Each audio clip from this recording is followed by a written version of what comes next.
성경 공부하겠습니다. 오늘 함께 보실 말씀은 요한복음 8장입니다. 요한복음 8장 2절에서 11절 말씀입니다. 요한복음 8장 2절에서 11절 말씀 제가 먼저 읽어보도록 하겠습니다. 아침에 다시 성전으로 들어오시니 백성이 다 나오는지라 앉으사 그들을 가르치시더니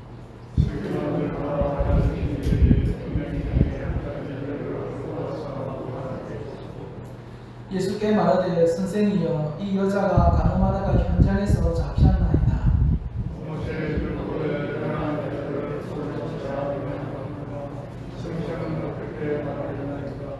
그들이 이렇게 말하면 고발할 조건을 얻고자 하여 예수를 시험합니다. 예수께서 몸을 굽히사 손가락으로 땅에 쓰시니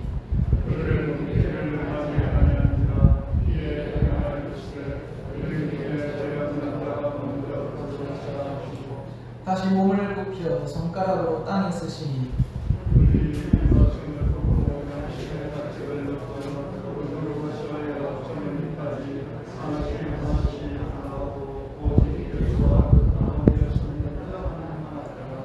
예수께서 일어나사 여자 외에 아무도 없는 것을 보시고 이르시되 여자여 너를 고발하던 그들이 어디 있느냐 너를 정죄한 자가 없느냐 대답하되 주여 없나이다. 예수께서 이르시되 나도 너를 정죄하지 아니하노니 가서 다시는 죄를 범하지 말라 하시니라.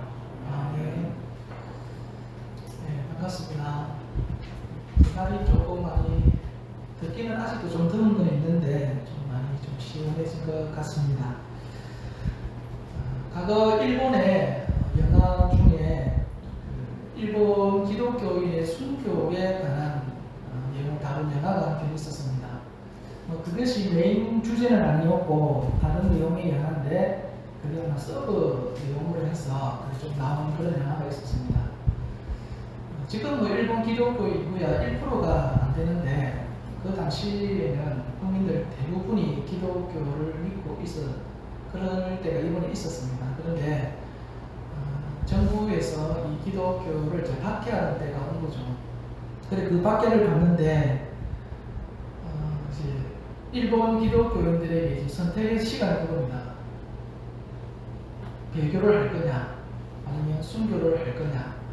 그래서 배교를 한 사람은 살아남고 배교를 하지 않으면 이제 순교를 하는 거죠. 그래서 많은 사람들이 배교를 하기도 하고 순교하기도 하고 정말로 힘든 그런 시간들이 있었습니다. 근데 그런 와중에서도 그런 배교를 하지 않고 믿음을 지키기 위해서 산속으로나 이런 식으로 사람이 다니지 않는 그런 곳으로 숨어 들어간 무리들도 상당히 많이 있었습니다. 근데 이 영화에서 그것과 관련해서 어느 한 사람에게 포커스를 맞추는데 이 사람이 어떤 사람이냐 제가 한번 이야기해 드릴 테니까 여러분들도 한번 생각을 한번 해보십시오. 이 남자는 예수님을 믿어요. 믿는데 너 배교할래 순교할래 딱 이렇게 칼을 들어보니까 이 사람은 배교를 택했습니다. 일단 살고 가야 되니까. 근데 배교하고 자기 생명을 던지고 보니까 자기가 너무 한심한 거예요. 그때 내가 죽었어야 되는데 믿음을 끝까지 지켜야 되는데 하고는 회개를 한 겁니다. 회개를 하고는 신앙인들이 생활하는 곳을 찾아 떠나는 거예요. 숲속에 저 깊숙한 숲속에 숨어 지내는 기독교인들과 같이 신앙생활을 하려고 떠나는 겁니다. 그리고 거기를 우연히 찾아서 다시 신앙생활을 합니다. 그렇게 신앙생활을 하다가 또 거기서 같이 신앙생활을 하다가 또 산에 내려와서 또 자기 할 일을 하고 이렇게 지내고 있는데 또 잡힌 거예요. 잡혀서 너 배교할래 순교할래 이러니까 이 사람이 배교를 하는 겁니다. 배교를 하는데 이제 어떻게 얘기하냐면 그러면 너 이곳에 숨어있는 기독교인들 알고 있지? 그 사람들 위치를 가르쳐주면 내가 살려줄게 이러는 거예요. 그래서 다 이야기해버리는 거예요. 저기에는 누가 있고 저기에는 누가 있고. 그래가지고 이 사람의 그 배교로 인해서 숨어 지내던 기독교인들이 다 몰살당하는 거예요. 근데 이 사람이 목숨을 또 살고 보니까 또 뭐 하겠습니까? 내가 왜 그랬을까? 또 회개를 하는 겁니다. 회개를 하고는 또 찾으러 가는 거예요. 자기가 같이 신앙생활할 수 있는 사람들을 찾아서 저 산 속에 그래가지고 또 찾았습니다. 찾아가지고 이제 내가 요 신앙생활을 하려고 한다. 나도 원래 예수 믿는 사람이었다. 이렇게 얘기를 하니까 이미 이 사람의 행적에 대해서 소문이 다 퍼져버린 거예요. 그 기독교 공동체에 대해서. 그래서 어떻게 되냐면은 이 사람은 또 배교하고 우리를 받아들일 사람이다. 받아들이면 안 된다라고 하는 무리가 하나가 있고 또 한 무리는 그래도 회개를 했으니까 우리는 받아들여야 된다. 이렇게 생각하는 무리가 이렇게 반반씩 나누어진 거예요. 여러분은 이 사람에 대해서 어느 입장을 취해야 된다고 생각을 하십니까? 저 그 영화 보고 상당히 좀 당황스러웠거든요. 근데 그게 실제로 그런 일이 있을 수도 있겠다 싶어요. 실제로. 그래서 이걸 어떻게 이해하고 받아들여야 되는가? 물론 결국에 이 영화 끝에 보면은 이 사람 또 배교합니다. 배교해가지고 또 기독교인들 다 몰살당하거든요. 근데 그 상황을 보면서 야 이걸 참 우리가 어떻게 결정내리기가 어려운 상황인 것은 분명하다라는 생각이 들더라고요. 그런데 이제부터 지금 저와 여러분들이 말씀을 살펴볼 때에 이런 일들 혹은 앞으로 이것과 유사한 어떤 일들을 결정할 때 있어서 여러분들에게 도움이 되고 또 나름대로의 통찰력을 하나 제공해 드리려고 이 말씀을 준비해서 말씀을 드립니다. 그래서 이 제 설교는 첫째, 둘째, 셋째로 가는 게 아니고 그냥 첫 번째 줄에 쭉 가기 때문에 중간에 깜빡 졸다가 들으시면 너무나 좋습니다. 첫째, 둘째, 셋째로 하면 중간에 자다가 일어나도 첫째 놓치고 둘째 들으면 되거든요. 그래서 잘 듣고 따라오시길 바랍니다. 이해되시죠? 자, 그러면 한번 설명을 해드릴게요. 우리가 보통 신앙생활을 할 때에 어려움을 겪는 이유 중에 하나가 뭐냐면 예수 믿는 사람들이 사용하는 단어와 예수 안 믿는 사람들이 사용하는 단어가 동일한 단어인데 그 단어에 담겨있는 의미가 다릅니다. 대표적인 게 뭐가 있냐면 죄라는 단어입니다. 죄. 그래서 기독교는 그런 것을 죄의 범주에 포함시킵니다. 포함을 시키는데 그것이 죄의 전부는 아닌 거예요. 여기서 뭐냐면은 성경에서 말하는 죄의 근본은 혹시 여러분 양궁 이번에 올림픽 할 때 양궁 쏘는 거 봤습니까? 양궁 쏘면 제일 가운데 맞추면 10점이죠. 10점. 그래서 거기서 벗어나면 뭐예요? 9점, 8점 여기 나오지 않습니까? 기독교에서 죄는 뭐냐면 그 양궁의 정중앙 10점 안에 들어가면은 죄가 아닙니다. 근데 그 10점에서 조금이라도 벗어났다 9점, 8점 그럼 그게 죄가 되는 거예요. 그래서 성경에서 말하는 죄의 본래 의미는 뭐냐면 하나님이 우리에게 정하신 목적이 있는데 그 목적에서 조금이라도 벗어난 것을 죄라고 합니다. 물론 여기에 윤리적인 것도 포함이 되지만 그것보다 근본적인 것은 하나님의 뜻에 벗어났었던 것을 뭐라고 한다고요? 죄라고 얘기한다는 게 있어요. 근데 이것도 우리가 어떻게 받아들이느냐 중요합니다. 왜 그러냐면 신약 성경에 보면은 대표적으로 바리새인들이라는 사람이 나옵니다.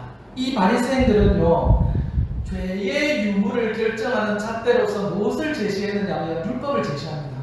그래서 그 율법을 지키면은 죄가 아니고 그 율법을 어기면 뭐가 되는 겁니까? 죄가 되는 거예요. 잠시 이 바리새인들에 대해서 말씀을 드리면은 이스라엘이 남과 북으로 쪼개졌을 때에 북이스라엘은 아수르라고 하는 나라에 의해서 멸망을 당합니다. 그리고 남유다는 바벨론이라고 하는 나라에 의해서 멸망을 당해요. 그렇게 멸망을 당하고 난 다음에 모든 이스라엘 민족을요 이방 지역으로 다 흩어버립니다.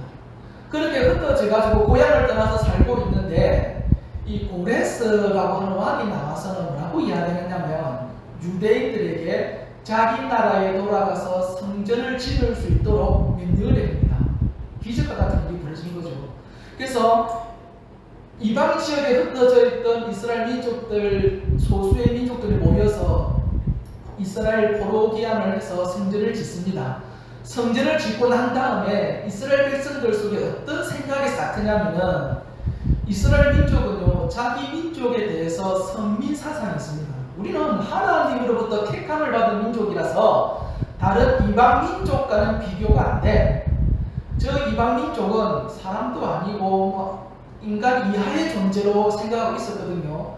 근데 실제로 역사 속에서 이 하나님의 선민이라고 부르는 이스라엘 민족이 자기들이 인간 이하라고 보았던 이방 민족에 의해서 멸망당했지 않습니까? 그러니까 거기에 대해서 고민이 생기는 거예요. 왜 우리가 이방 민족에게 이렇게 멸망을 당해야 했을까? 그렇게 해서 내린 결론이 뭐냐면, 우리가 하나님의 말씀을 안 지켰기 때문에 그렇다. 율법의 말씀대로 살지 않았기 때문에 우리가 하나님부터 벌을 받아서 이방 민족에게 심판받을 거다. 이렇게 결론을 내린 겁니다. 여러분, 이거 맞는 말입니까? 틀린 말입니까? 우리가 성경을 쭉 읽어보면 맞는 말이거든요. 하나님의 말씀을 안 지켜서 그 결과 심판으로 멸망할 것 같지 않습니까? 그래서 이스라엘 사람들이 어떻게 결론을 내리냐면은, 그렇다면 우리가 앞으로 안 망하기 위해서는 국방도 튼튼히 하고 나라도 경제도 튼튼히 세워야 되지만 하나님의 율법을 확실하게 지켜야 하나님의 보호를 받을 수 있겠다라는 생각이 든 거예요. 그래서 이 바리새인들은요, 하나님의 말씀을 철저히 지켜야 되겠다라고 해서 모인 집단이 이 바리새인들입니다. 그래서 이 바리새인들은 하나님의 말씀을 철저히 지키기 위해서요, 율법을 연구하고 분석하고 자기들이 실제로 지킬 수 있는 법들을 만들어냅니다. 율법에 근거해서. 그래서 율법을 해야 될 것과 하지 말아야 될 것 두 가지로 구분을 해요. 그래서 해야 될 것은 248개 항목으로 쪼개고, 또 하면 안 되는 것을 365개로 쪼개는 겁니다. 그럼 총 합치면 몇 개입니까? 613개의 율법 해석 조항들을 만들어내는 거예요. 그래서 그 이후로 이 율법을 지키느냐 안 지키느냐의 유무가요, 바리새인들에게 있어서는 죄의 모습이 되는 겁니다. 이거 좋은 겁니까? 안 좋은 겁니까? 좋은 거예요. 말씀을 지키기 위해서 그런 열심을 내는 거는. 근데 문제는 뭐냐면, 실제로 예수님이 이 땅에 오셨을 때에 그 예수님하고 가장 치열하게 다툰 세력이 누구냐면요, 이 바리새인들입니다. 희한하게 하나님의 말씀을 지켜야 우리 민족이 살아 라고 생각하고 있는 바리새인하고 예수님하고 그렇게 싸울 수가 없습니다.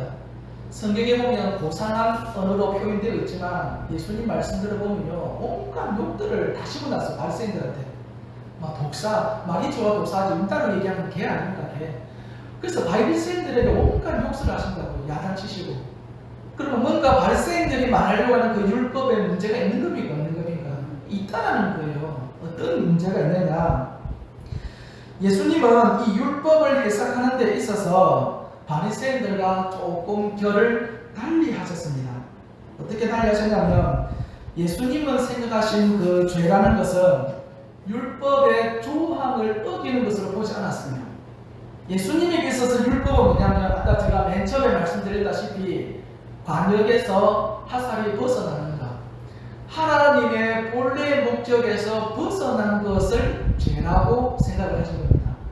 이게 무슨 말이냐면, 율법이라는 것을 하나님이 우리에게 주셨을 때는요, 율법 자체가 더 중요한 게 아니라 그 율법을 통해서 하나님께서 우리에게 나타내시려고 하는 자신의 뜻이 있었어요. 그래서 그 뜻을 율법을 통해서 실행하기를 원하셨습니다. 근데 바리새인들은 어떻게 생각을 했냐면, 율법 조항 하나하나를 지킴으로써 우리는 하나님의 그 정신, 하나님의 목표에 도달할 수 있다고 본 거예요. 이거 조금 차이가 이해가 되십니까? 하나님은 요 헷갈리면 안 됩니다. 요거 해석을 하셔야 다음 넘어갈 수 있습니다. 하나님은 자신의 생각을 인간에게 나타내기 위해서 율법을 주셨어요. 그런데 바리새인들은 그 율법 조항들 하나하나를 지킴으로써 하나님의 그 뜻에 도달할 수 있다라고 본 겁니다. 요거 차이가 이해됩니까? 제가 다시 조금 더 설명을 드릴게요. 바리새인들과 예수님 간에 요 죄에 대한 개념의 차이가 서로 대립되는 내용들이 있습니다. 어떤 것들이 있냐면 11조 문제입니다. 11조. 바리새인들은 박하와 해양과 근처의 11조는 하나님 앞에 잘 드렸어요. 여기서 박하와 해양, 근처, 요거는 뭐냐면 식물입니다. 식물. 근데 이 식물이 소출이 많이 안 나요. 많이 생산이 안 되는 거거든요. 그래서 이거 갖고는 얼마 수익이 없습니다. 따라서 박하와 해양과 근처의 11조라는 말은 아주 작은 사소한 금액까지도 뭐 했다는 겁니까? 11조 할 때 계산인 거예요. 그러니까 바리새인들은 11조 할 때에 10원 하나 차고 없이 다 계산해가지고 뭐 한 겁니까? 하나님 앞에 드린 겁니다. 근데 예수님은 뭐라고 이야기하셨냐면 그거 중요한 거 아니라 그 11조에 담겨있는 정신, 정의와 긍휼과 믿음과 사랑, 이것을 지켜야 된다. 너는 그런 거 없이 그냥 그 율법 조문 거기에만 집중하고 있는 거 잘못되어졌다. 예수님이 그렇게 이야기합니다. 이거는 좀 이해가 되시는 거예요. 이제 어떻게 나가는가, 율법을 바라보는 관점이요. 근데 이 율법을 바라보는 관점에 있어서 가장 큰 차이를 나타내는 사건이 하나가 있습니다. 그게 어떤 사건이냐면 오늘 본문에 나와 있는 이 음행 중에 잡혀와 있는 여자에 대한 이야기예요. 바리새인들은 율법을 항목별로 지키면 하나님의 뜻을 도달할 수 있다고 보았고, 하나님은 아니다. 하나님의 전체적인 뜻 속에서 율법을 바라봐야 된다는 관점이었습니다. 그래서 그런 다툼 속에서 바리새인들이 묘수를 생각해낸 거예요. 예수님을 잡기 위해서. 어떻게 생각했냐면 오늘 사건은 간음을 하고 있는 현장에서 여자를 잡았습니다. 그 여자를 잡아서 예수님께로 끌고 온 거예요. 그래서 이 여자에 대한 처벌을 예수님께 묻는 겁니다. 성경에서는 이렇게만 나와 있는데 실제로 이스라엘 사람들에게서는 여기에 빠져있는 문화 배경을 다 파악하고 있습니다. 간음하다가 잡힌 여자에 대해서 율법은 뭐라고 이야기하고 있냐면 돌로 쳐 죽이라고 되어 있습니다. 근데 문제는 또 뭐냐면 이 당시 이스라엘은 로마의 식민지입니다. 로마의 식민지에 있는 상태에서 로마가요 다른 거는 다 허용을 했습니다. 종교에 대한 자유라든가 다 허용을 했어요. 근데 몇 가지 허락 안 해 있는데 그 중에 하나가 뭐냐면 사형 집행입니다. 누구든지 사형을 할 때에는 로마의 허락이 있어야 된다는 거예요. 그러니까 지금 그런 상황 속에서 이 여자를 잡아온 거예요. 그러면 예수님은 지금 율법에 따라서 이 여자를 죽일 수 있습니까? 없습니까? 없습니다. 왜냐하면 죽이면은 로마에 잡혀가니까. 로마법을 어겼어. 근데 안 죽인다? 그러면 로마법은 해결이 돼도 뭐는 해결이 안 됩니까?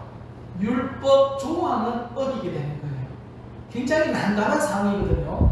근데 이런 상황에서 예수님은 뭐라고 이야기하냐면 7절에 뭐라고 되어 있습니까? 너희 중에 죄 없는 자가 먼저 쳐라. 이렇게 이야기를 한 거예요. 근데 사실 이것도 예수님이 이 말을 하니까 그 중에 있던 유대인들이 양심의 가책을 받아서 그냥 떠났다고 되어 있는데 그것도 있겠지만 그것보다 더 중요한 건 뭐냐면 지금 예수님이 말씀하신 이 7절의 말씀도 율법 조항입니다. 만약에 어떤 사람이 누가 잘못해서 잡아오지 않습니까? 잡아오면은 그 사람을 돌로 쳐서 죽여야 되는데 누가 제일 먼저 죽여야 되냐면 현장에서 그 사람을 잡아온 증인들이 있죠. 증인들이 먼저 돌로 때립니다. 그 다음에 다른 사람들이 돌로 쳐서 죽이는 거거든요. 그러니까 다르게 얘기하면 증인이 그 심판에 대한 무엇을 하는 겁니까? 자기가 책임을 지는 거예요. 그러니까 예수님이 죄 지었다고 간음했다고 데리고 온 여인들을 두고 그러는 거예요. 잡아왔으면 너희들 증인이 있을 건데 너희들이 먼저 그 증인이 율법대로 돌로서 치라. 그러면 우리도 치겠다. 이런 식으로 해서 공을 누구한테 넘기는 겁니까? 다시 넘기는 거예요. 어려운 질문을 받자 예수님이 다시 어려운 질문을 그 사람들에게 다시 넘겨버리는 거예요. 네가 한번 풀어봐. 이런 식으로. 그러니까 해결이 안 되니까 사람들이 어떻게 됩니까? 다 떠나버리는 거예요. 그리고 예수님께서 뭐라고 얘기하냐면 나도 너를 정죄하지 않겠다 라는 겁니다. 하나님의 사랑으로 해결을 해버리는 거예요. 이거 이해가 되십니까? 근데 중요한 건 뭐냐면 그렇다고 해서 율법 율법을 지키는 것을 예수님이 포기하셨는가? 아닙니다. 11절 끝에 보면은 다시는 뭐하지 말합니까? 죄를 범하지 말라. 정리하겠습니다. 성경에서 죄라고 하는 것은 관역에서 하나님의 목표죠. 하나님의 뜻에서 벗어난 행동과 말을 할 때에 그것을 죄라고 합니다. 그럼 하나님의 뜻이 뭐냐? 하나님의 뜻이 뭐냐? 예전에도 말씀을 드렸습니다만은 한 바리새인이 예수님께 묻잖아요. 율법 중에 최고의 율법이 무엇입니까? 그때 예수님이 뭐라고 얘기했습니까? 하나님을 사랑하고 사람을 사랑하는 것, 이웃을 사랑하는 것, 이런 이야기를 했어요. 이웃 사랑하는 것. 그러면 최고의 율법을 이야기했으면 율법이 한 가지만 나와야 되는데 예수님이 몇 가지를 이야기한 겁니까? 하나님 사랑과 이웃 사랑 두 가지를 얘기한 거죠. 근데 실제로는 두 가지가 아니에요. 왜냐하면 하나님 사랑과 이웃 사랑은 떨어질 수 있다라는 겁니까? 없다라는 겁니까? 없다라는 거예요. 그게 하나님이 우리에게 율법을 주신 목적이고 이유라는 겁니다. 다르게 이야기합니다. 따라서 우리가 율법을 행할 때에는요, 하나님의 이 전체적인 대의 속에서 율법의 각 항목들을 살피고 적용을 해야 됩니다. 근데 바리새인들은 어떻게 한 겁니까? 그거 없애버린 거예요. 그 전체적인 하나님의 뜻을 없애버리고 항목들 하나하나에 집중해버리는 겁니다. 그리고 그것을 가지고 사람을 판단해버리니까 율법의 기본적인 가장 중요한 정신을 잃어버리는 거예요. 근데 이런 일들을 이 시대의 유대인들만 그렇게 했는가? 아닙니다. 오늘날 유대인도 똑같이 합니다. 똑같이. 전에 수요일날 잠시 말씀을 드렸는데 그거 말고도 또 있어요. 어떤 게 있냐니까 유대인들은 주일날 일 안 합니다. 율법을 문자적으로 지키기 때문에 일 안 합니다. 일을 안 하는데 문제가 뭐냐면은 여러분 화장실에 가잖아요. 화장실에 가서 볼일을 다 보고 나면 어떻게 합니까? 처리를 해야 되잖아요. 처리를 하는데 휴지 떼는 거 있죠. 휴지 떼는 거. 휴지를 뗄 때에 휴지 떼는 것을 일로 봐야 되나 일로 안 봐야 되나 그걸 가지고 그 유대인에서 가장 뛰어난 랍비들하고 시간 논쟁을 벌인 적이 있습니다. 그래서 결론이 뭐냐면 휴지를 떼는 거 일입니까? 일이 아닙니까? 휴지를 떼는 거 일이 됐습니다. 비데를 써도 휴지는 떼야 되잖아요. 그래서 어떻게 되냐면 이미 떼져 나온 휴지를 판매하는 걸로 바뀌었어요.